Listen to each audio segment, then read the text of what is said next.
Hello and welcome to our first episode of A Day in the District. I'm your host, Chelsea Whittington, and we are excited to share with you a fun and fabulous news happening in your Gary Community School Corporation.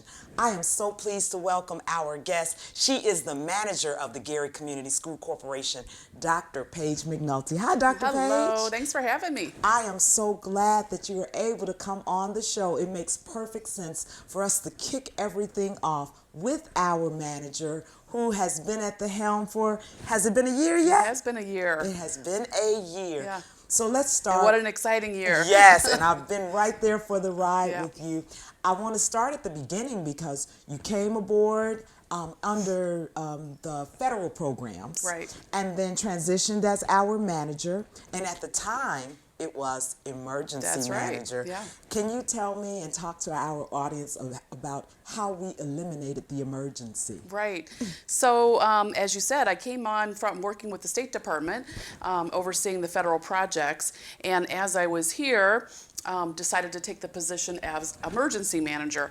And quickly thereafter, in speaking with the State Department and our constituents here, I think we made some huge progress quickly. Yes. And because of that, I kept saying, you know, it denotes that we're in chaos if it constantly says emergency manager.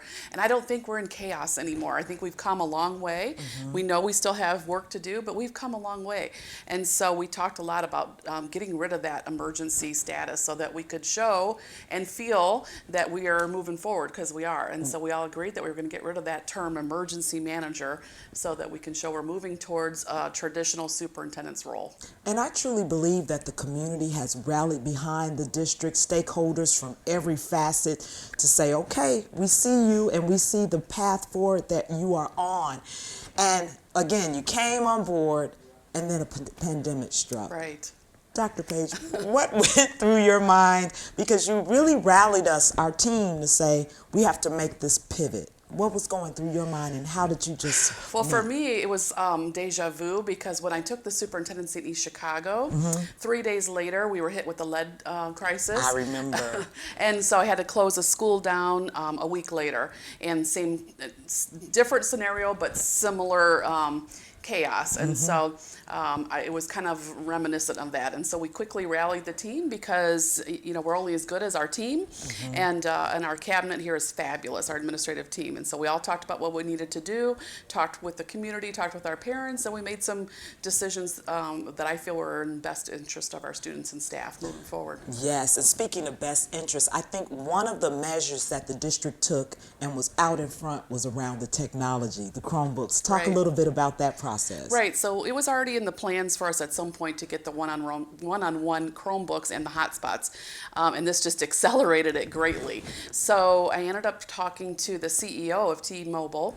They were wonderful in helping accelerate our order quickly, and I think we were probably one of the first districts, at least locally, that was able to get our order in quickly and get a rush order, because shortly after we put our order in, there became a 6-month waiting list. Exactly. So Everybody thought we had the hookup. No. They were like, why is the Gary schools? Because we were already planning. We were already planning on doing it, but we weren't going to do it till August, so we just moved it forward, you know, until moving it to March. So that was a good thing, and the stars aligned, and luckily I was able to reach the CEO, and he and I worked. And to T-Mobile's credit, they also wanted to help our community and the district so that our Nice. students would have the technology they needed and wouldn't miss a beat with their education. So we thank them for their partnership and continue to work together. Well, that is really awesome. In your professional purview, do you think this is the way that education is going, this whole virtual environment? I mean, how helpful is it to keep this going with the technology and pairing it with being in the classroom? Yeah, I hope not. Just speaking as a mom with twins at home that are on virtual, it's hard. Yes, I do think that this is the way of the future, using technology, but it has to be paired with in-person learning. Absolutely. There is no replacement for having a teacher in front of you, having that connection, that relationship. Kids need to have that relationship with their teacher. They need to have someone in front of them helping them with manipulatives. Kids kids thrive on project-based learning. And so I think certainly having technology in the classroom is wonderful, and we need to continue to build upon that. But you also need, I feel like you still need to have that teacher, social worker, all those people connecting with you in your life. I agree. And so I asked you that from a professional standpoint because you often talk about your days in the classroom. For those who don't know your background, can you share with us your educational journey? Sure. So I actually went to school. I went to Ball State to become a psychologist. I didn't want to be a teacher, Really? right? My parents are in the education field, and my dad was a former administrator, and I didn't want to follow in his footsteps. I was kind of tired of the whole thing. So I went to Ball State and quickly realized once I got there that Ball State is a school that promotes a lot of people with disabilities in education because it's a flat campus, and I didn't know that when I went there. So because of that, there was lots of people there that were walking to and from class that had seeing eye dogs, and the dogs were wearing saddles with all their books.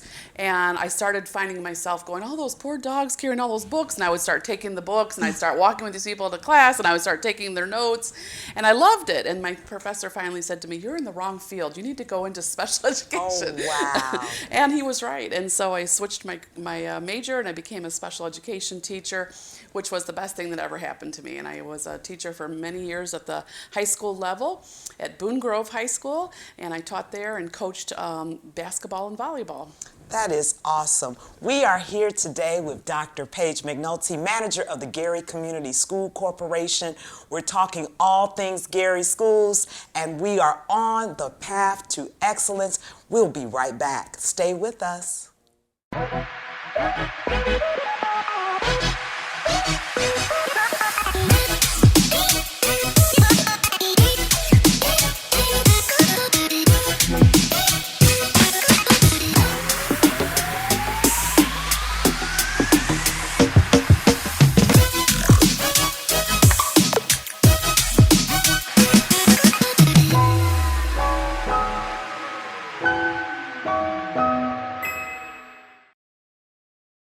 Hey there, new girl. Hey, girl. How was your first week?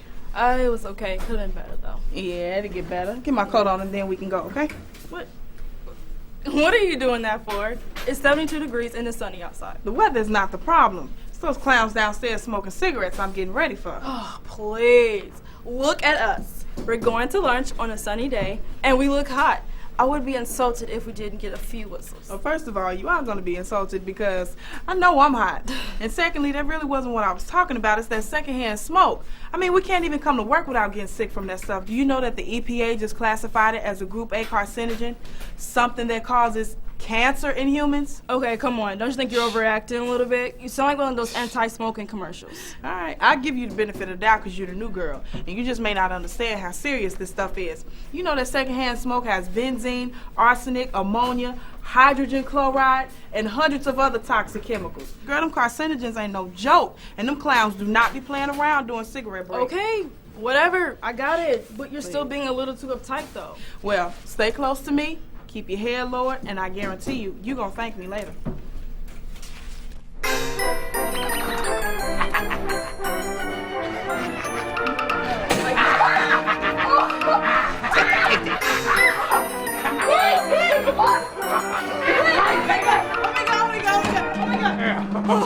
Oh yeah! Get fired! Oh, green filling!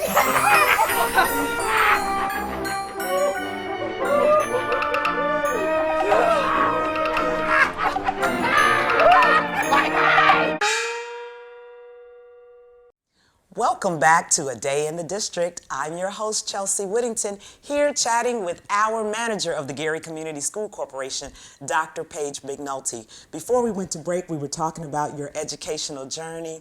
Gave us great information about Ball State and your love for special education, and then you transitioned over into administration. Tell me more about that. Yeah, so while I was teaching at Boone Grove, my principal encouraged me to go into a leadership role because I was taking on several things at the school. So I decided to go on with my career and my education, and I got a master's degree at that time from Indiana State University in special education and leadership. And then from there, I took a assistant principal's and then a principal's position in Chicago Heights, and I was there for many years, but I was still living here in Indiana. And while I was there, I realized that a piece that's missing as far as when you become a principal is the budget piece. And I was concerned about being in charge of all the money and not having a good solid background with finance. So I actually came back to school to IUN, and I got my MBA from IUN, got a fabulous education from them, and that's how I've continued to have my relationship with them and how we've started that program this past year, which we'll talk about in a little bit. And then from there, I took an assistant superintendent's position with Illinois and continued to get my educational journey going and finished my PhD at that time in educational leadership. And twins in And between then all of twins that. at some point at the young age of 40 decided to have twins in between there. And so we had twins, and we needed to come back closer to home. My family lives here in Indiana, so does my husband. So we moved back closer to home so we'd have some support with our kids. And I took the assistant superintendent's position in East Chicago, and then shortly thereafter was promoted to the superintendent, for about 5 years. You know, I didn't know all those different nuances of your education, so this was a learning experience for me. But I think it's important for our viewers to know when you have someone in your role leading a district that you've done all of the various roles to get you to this point. So you understand the heart of a teacher. You understand the hearts of administrators and how we all work together to ensure the success of our district. And speaking of success, let's pivot to our discussion of our favorite topic, the referendum. Yay! So 2 times prior to your arrival, the district made the attempt to pass a referendum. Enter Dr. Paige McNulty and team, and talk to me about that whole adventure we had. And I say adventure only because there were different twists and turns, because there's so many moving parts when you talk about getting buy-in, understanding of what we're trying to do in support of our children. Yeah, it was definitely a labor of love, Yes. but it was absolutely the right thing to do. And I got to be honest with you, when I first started thinking about the referendum, I said, I don't know. I'm not sure. Yeah. Although I knew it was desperately needed, and we absolutely had the right reasons for wanting to do it. But then upon speaking with our team and speaking with people in the community, I felt like it was something that we could accomplish. And so what I took from the referendum was there was such a huge outpouring of people from the community once we started talking about what the monies was going to be used for and the reasoning for it. People want the school district to succeed and to continue on the right track, and so we just had an outpouring of people that wanted to help us, and that was all the difference in the world. You know what my favorite part of our work with the referendum, it was talking to those who had graduated from various Gary schools, hearing their stories about how proud they were to, whether it was Roosevelt, Westside, Emerson, and their love for the district and wanting to see it succeed. Many whom have either moved away, don't have children in the district, but all eyes were on this piece of legislation. So now that it has passed, where are we and when do we expect the dollars? And talk a little bit about the ambassadors that we are looking to have. Definitely. So we don't start receiving the monies from the referendum passing until June 30th. Okay, people need to know that. Right. We So don't have the money yet. We do not have the money yet, and even when we do get the money, there's not a referendum money tree happening out there, but it's going to help us continue to move that needle forward towards our goal of being back to local control. But it's going to continue to fund things like this beautiful studio that we're in right now, you know. And so when I talked to my colleagues and I talked to people in the community about the referendum, I started telling them about things like that. People didn't even know some of the things that we already have in place. And so the goal is obviously with the referendum dollars to be able to enhance these wonderful services that we already have and to continue to grow and expand upon them, like our CTE program and other departments like that, so that we can get some of our students back who I feel we're missing a wonderful education here. Absolutely. So I got mine here. Yeah, and my husband got his at Roosevelt, so I hear about it all the time. So anyway, we committed to having an oversight committee for the referendum dollars, and then I quickly said, you know what, I don't think I should call it. Scratch that, right? I don't think I should call it an oversight committee because it's not to replace the advisory board. That was never the intention. So I'm calling it the referendum ambassadors, because I want to be able to be very transparent with the dollars, where they're going. When they come in, we'll meet with the referendum ambassadors and talk about the list of projects that are coming forward, so I can get some feedback from them, and then show them the dollars that are being expended. And the goal is that they then can help me talk with the rest of the community to spread those messages, because I want it to be clear to everybody. Yes, Yeah. and you have often said that you wanted to emphasize promises made, promises kept. Right. And this ambassador committee is a perfect way to have foot soldiers, if you will, Right. that can go back to their various networks, share what the updates That's right. are, how the monies are being spent, but most important, Dr. McNulty, they will be able to physically see a lot of the things that are being done, and we are so happy that the referendum passed. When we come back, we're going to talk more with Dr. McNulty about all of the different improvements that are being made in our district, particularly as it relates to Bill 1065. Stay with us. We'll be right back. It's gross. I don't really want to talk about it. She didn't want to at first, but I mean, it's no big deal. Everybody does it. I was ready, totally ready, because we had been practicing this dance for weeks. He was supposed to take this girl to this dance, but I sprained my ankle at track practice. I hate sharing anything personal. It's so disgusting. For the dance, I let her wear my shoes and she hated it, but I thought she looked great in them. he could barely even walk. I ended up taking some pills for my pain. Yeah, they were my mom's, but It didn't go well. If it's not yours, If it's not yours, if it's not yours, Hey you, don't take it. don't take it. don't take it. don't take it.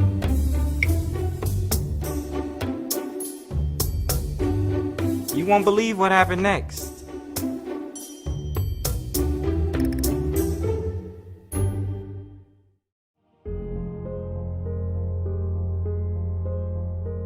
Racism is a public health issue. Understanding racism is the first step to eradicating this serious public health menace from our society. In all its insidious and collective forms, racism kills more Black people than any other current health issue. Whether intentional or unintentional, whether on an individual or systemic level, the pathology of racism has infected our society. On an individual level, it may be evident in our behaviors, actions, and beliefs.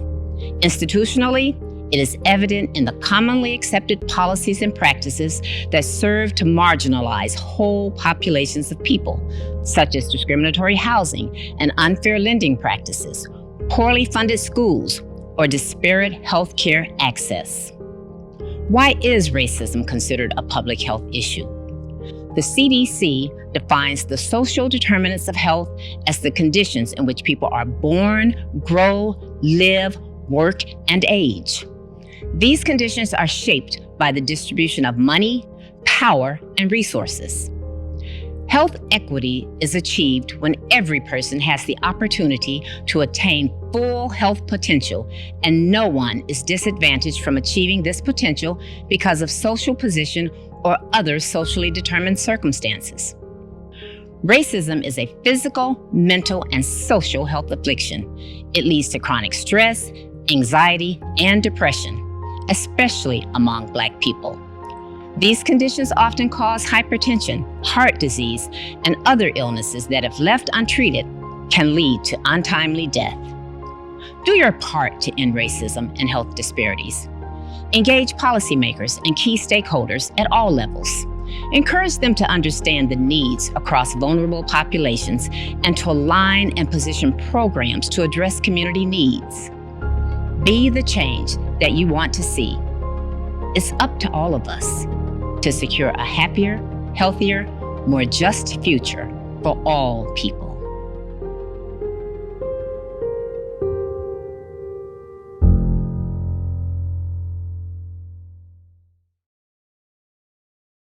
And we are back, a day in the district, and today's special guest is none other than Dr. Paige McNulty, our manager of your Gary Community School Corporation. We've been talking referendum, we've been talking pandemic, and now I'm going to shift the focus to legislation, Bill 1065. It was passed last year, Right. and it also has an attachment to a pot of money that allows us to do a lot of improvements which have already started. Right. Can you talk a little bit about 1065 and what that means for the district? Because I've found that we really have to emphasize that the referendum dollars are for one thing, Right. Bill 1065 for Separate another. pot of money. Yes. That's right. So there's two pots of money, referendum dollars, as you said, 1065, and we're so grateful that Senator Milton authored this so that we could free up some dollars for capital improvement for some deferred maintenance that's happened here around the district. And if you talk with any of our teachers or parents, one of the things that you hear consistently is we need to work on the roofs, and we know that, and we need to work on some of our HVAC boiler issues, and we know that. We did put out a survey to the community and to our families, asking them to help us prioritize some of those capital improvement projects, and those obviously were at the top of the list. So we've come up with a 5-year plan of what we're going to do with those dollars to enhance our buildings. We have already done the bidding process for the roofs, so those will actually start next month. So we'll have roofing being done here at Westside, roofing being done at Beveridge and Gary Middle School. So those will start here next month. We also have done bids, and those will be solidified next week on the HVACs, boilers, and those also will start in about February. Okay. So that we'll This have, month then, Yeah, okay. so we're excited to have all those projects happening. In addition, we've used some of the funds, as you saw, for the track. That's new, so that we can have a track, our own home field advantage for the track in May. And then we're going to be doing things like the band uniforms that we've heard a lot about, Yes. and a whole list of things. All of them are posted on our website. Yes. And again, I will be making those updates through the Referendum Ambassador Committee and certainly through our advisory board meetings on a regular basis. But we're very, very grateful to have that fund available for much needed projects here around the district. I mean, when I sit and listen to these things, I put on my community member hat, and it really makes me proud as a Gary Schools alum. But as a parent, for the parents who are watching, some over the years, based on some of the things that you're talking about now that hadn't happened in the past, made decisions to move their children to other districts, other schools, etc. We're on this fast track to invite them back. That's right. And I'm inviting you to talk to them Yeah. about our enrollment efforts and why they should hurry up and come back to the Gary Schools. Yeah. Well, I would say that I think that we, again, offer a wide range of things for students to take advantage of. And nothing against charter schools, because, you know, I'm an educator wherever you go. I think education is important. However, I think with the public schools, we're able to offer a lot more, a wide range of things, like our CTE program. Yes. So, for example, if you're interested in getting a certification paid for by the school district to be able to leave high school, this is the place to be. We are engaged in contracts with the local charter schools who are sending their kids to us because Yes. we can offer those services. So we have expanded those programmings a lot, and we're going to continue to offer more strands. We have about 19 pathways that students can take advantage of at our CTE programming, from graphic arts to aviation to cosmetology to EMS, etc. Culinary is my Culinary, favorite. right. My favorite. Why wouldn't you leave with a certification, so that if you want to go into that field of work and it's already paid for, great. If you want to go on to secondary education, you've already got that under your belt as well. So it's just a wonderful, I think, opportunity. Yes, In I think addi- it's awesome, Dr. Paige, not to interrupt you, Yeah. that the Gary Area Career Center, that's what we're referring to, has opened up these opportunities to 8th grade as well. That's right. So they can get started That's early. right. So I was going to say that all students can start registering now. We are encouraging them to register because those slots fill up, and we can only take so many students. So we're encouraging our high school students to sign up now for next year, as well as 8th graders, because you can take a class starting this summer and already start high school with credits under your belt.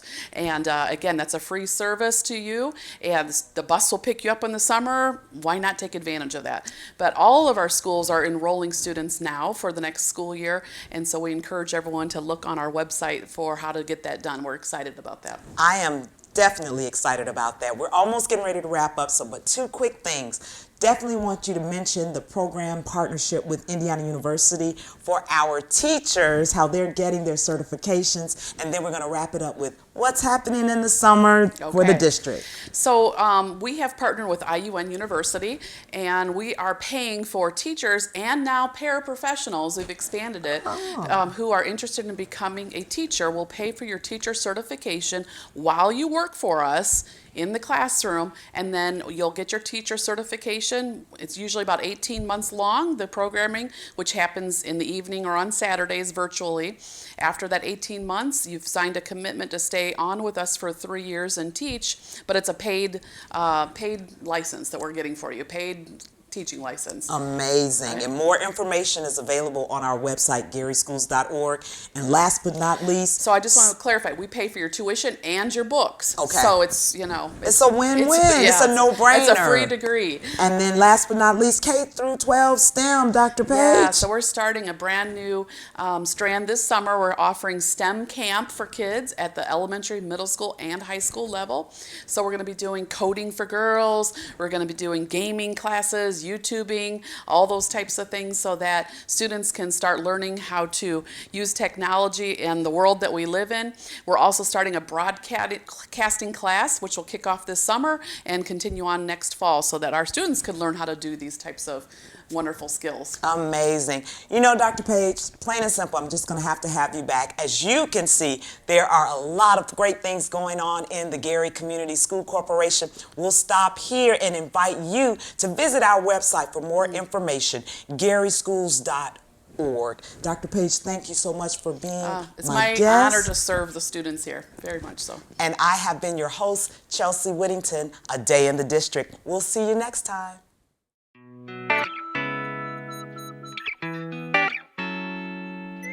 WSTG.